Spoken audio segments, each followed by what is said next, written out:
air in the Velvet Lounge was so thick with smoke, you could slice it with a goddamn butter knife.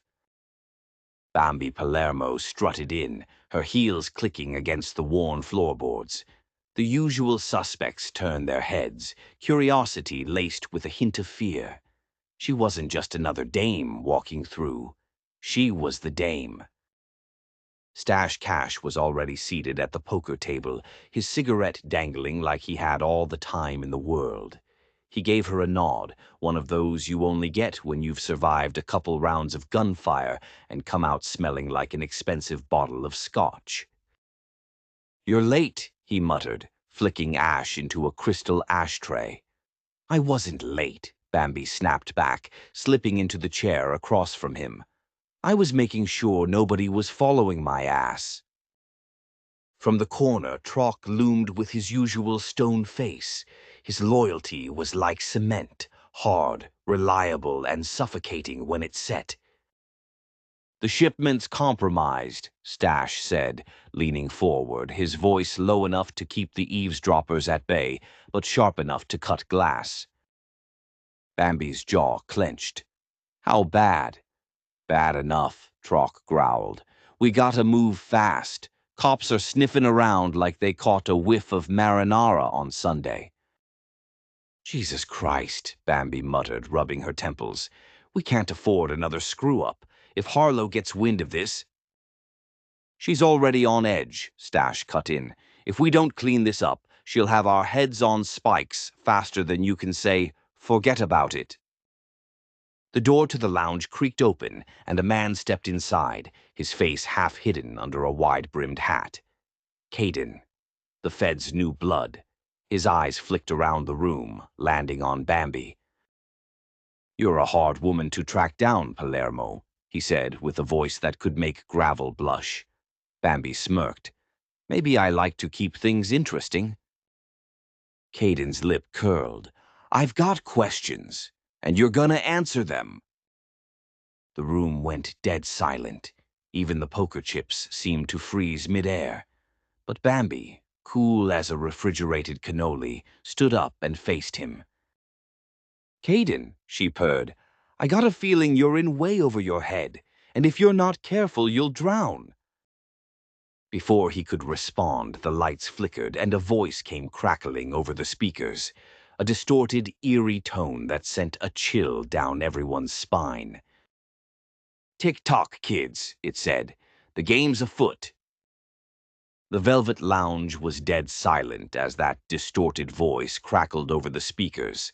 Everyone was frozen, like statues in a goddamn wax museum.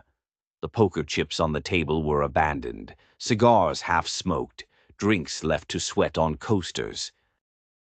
Bambi's eyes narrowed. "Who the fuck is that?" she whispered. Trock's jaw clenched. "I got a bad feeling," he muttered, his hand inching toward the piece tucked in his jacket. Stash stood up slow, running a hand over his slicked back hair. "This ain't no prank call. Someone's watching us." Before anyone could say a word, the front door slammed open so hard it echoed like a gunshot. A crew of masked goons rushed in, armed with bats, pipes, and bad intentions. "Shit," Bambi hissed, flipping the table over as cover. Glass shattered, chairs toppled, and a couple shots rang out. Trock pulled his piece and fired a warning shot into the ceiling. "Back off, you fucks," he roared. The goons hesitated for a second, but the lead one, a big guy with a scar down his face, just grinned. "You're in our house now," he growled, swinging a pipe straight at Trock's head. Trock ducked, landing a punch that sent the guy sprawling. Meanwhile, Bambi crawled behind the bar, pulling a sawed-off from under the counter. "You want to play?" she snapped, pumping the shotgun. Stash grabbed a bottle of bourbon and smashed it over one goon's head. "This is my place, asshole," he barked. The fight was pure chaos, fists flying, bullets whizzing, bodies crashing into tables and walls. But the crew held their ground. The masked goons eventually backed off, leaving behind a scene straight out of a mobster's worst nightmare. The fight was pure chaos, fists flying, bullets whizzing, bodies crashing into tables and walls. But the crew held their ground. The masked goons eventually backed off, leaving behind a scene straight out of a mobster's worst nightmare. As the dust settled, Trock wiped blood from his split lip. "This ain't over," he said. "Whoever sent those goons, they're just warming up." Bambi nodded grimly. "And I got to feeling Caden's mixed up in this deeper than we thought.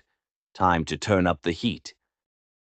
The camera of reality seemed to pan out as the crew regrouped, surrounded by broken furniture and bloodstains on the floor. Outside, rain started to pour, washing the blood down the gutter like it was just another night in Neon Noir. Tune in next week to find out what happens.